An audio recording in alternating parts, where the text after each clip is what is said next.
Good Sunday morning. We hope things are going great for you. I'm Hugh Keaton. And I'm Bill Snyder. We start with a look ahead to the 2026 legislative session. It's coming up soon, and Lieutenant Governor Delbert Hosemann's legislative agenda. We welcome the Lieutenant Governor to our show. Good to have you on the coast always. Thank you. Thank Absolutely. you, Bill. Always Yes, good sir. to be down here. It's You bet. great places. Weather's great. It's been good. All right, it always is great. sir. Finally feeling some fall weather out there. Absolutely. A little bit. And so while you're here, you've been doing some business, go visiting schools, and an issue that you've talked about is chronic absenteeism in schools. Yes. What kind of a problem is this? It's bad and getting worse. Basically, we started a couple of years ago. We were 24% chronic absent in the state. That means you miss more than 10% of the school year, 18 days. This year we went to 27%. To put that in perspective for all of y'all, 1 in every 4 kids is not in school. So that means that our labor force participation rate, the people that will end up getting a job and working, we won't have them properly educated to do those jobs, whether it be working in your studio or working at the casino or working at the Ingles or wherever. And that's just comes down to keeping a schedule, a regular routine Right. of showing up when you're supposed to. That's right. That's kind of the issue, That's right. And you're very good down here. I went to Bayou View. We gave them an award today. As a lieutenant governor 2 years ago, I started giving out attendance awards. Everybody that had 15% or less gets an award and a certificate. And I presented ours to Bayou View today and spent some time in their classes and talking to their teachers and how they were doing things. They're at a 4% chronic absentee rate. You know, one of the lowest in the whole state is right here in this town. And so I was very excited to hear how they're doing it and how they're making their calls and the things that they seem to have worked for them about keeping their kids there. And there are two parts, Hugh, two major parts to this. The first is the child and the student have to feel like people want them to be there. So at Bayou View, if they're not there, they have their teacher calls them, you know, they text them, where's Delbert, where's Hugh, you know, where's Bill? So they call them and wonder why that children's there. So there's an inclusion, and when they're there, they're warmly treated about being in school. The second is the obligation of the parent to have them there. It's a state law. You're supposed to have your children in school. And so we haven't been as good at that as we need to. So this year, I'm going to propose that we put truancy officers for every school. Now they share one down here. You share several truancy officers, but we want truancy officers to follow up with that teacher and go knock on the door, where is Hugh? And then why isn't he in school? Where is he? Is there a problem? And there are problems at homes here and all through this state. Everything from poverty problems, drug problems, there's all kinds of other issues that may affect that child. But we've got ways to deal with those. We just need to get in front of them. And we also have, they can call them into court.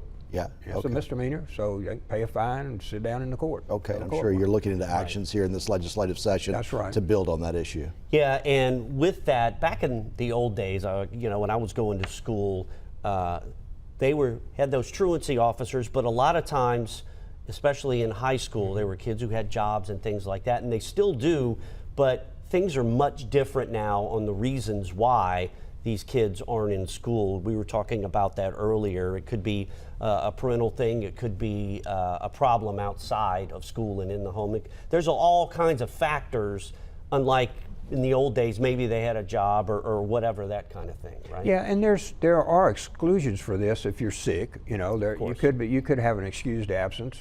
There could be other problems that came up, but I'm talking about kids that are chronically absent for no real good reason, if you get down to it. Okay, Right. well, And let's get into COVID, go ahead. Yeah, I was going to say too, COVID really turned this upside down, didn't it? It did. We used to be at 13%.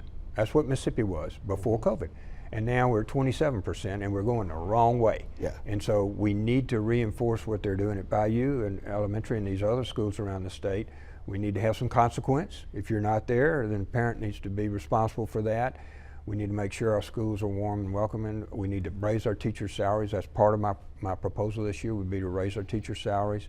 We want to bring retired teachers back. There was a penalty, 25% penalty on that this year. We want to bring our retired teachers back. So all of that's part of our education program that we'll be putting in the legislature this Looking ahead, okay, and really it looks like possibly the top issue that will be debated the most at the state capitol this year will be the school choice. There is a lot of momentum. There is an active campaign to get some school choice legislation through this year.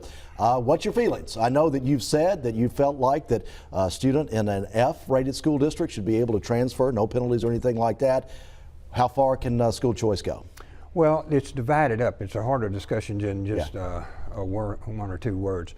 First of all, you will see come out from the Senate side that you will not be able to hold a child from transferring anywhere. So we think public-to-public transfer ought to be available. Wherever you are? Wherever you are, wherever you want to go. And I'm going to give you an example of it in a second. But in addition to that, we want to adopt President Trump's $1,700 credit for everybody. But when you talk about choice, you have it here. In fact, today, when I was at Bayou, they have 196 transfers at a school with 700 and something kids in it. 196 of them are transfers. So you have this choice going on in this town today. And of that, 139 of those kids were in Harrison County kids that moved to this, that came to this school about one reason or another. And some of them are military, because you get a chance to come in the military. 73 of them pay tuition. Did you know that? 73 pay tuition. If you're in the county, you pay like $1,500. If you're coming from Bay St. Louis, you pay $2,000. Right. Okay, you have the option. So you have that option. So this school viability is going on the coast today. Okay. And I expect you'll see most of the senators I've talked on the coast have a lot of concern about paying money to private schools. Right. You know, because there's about 50 to 60,000 of those kids. Would be around $400 million would come out of the school budgets, and as you can imagine, they don't want money coming out of their budget.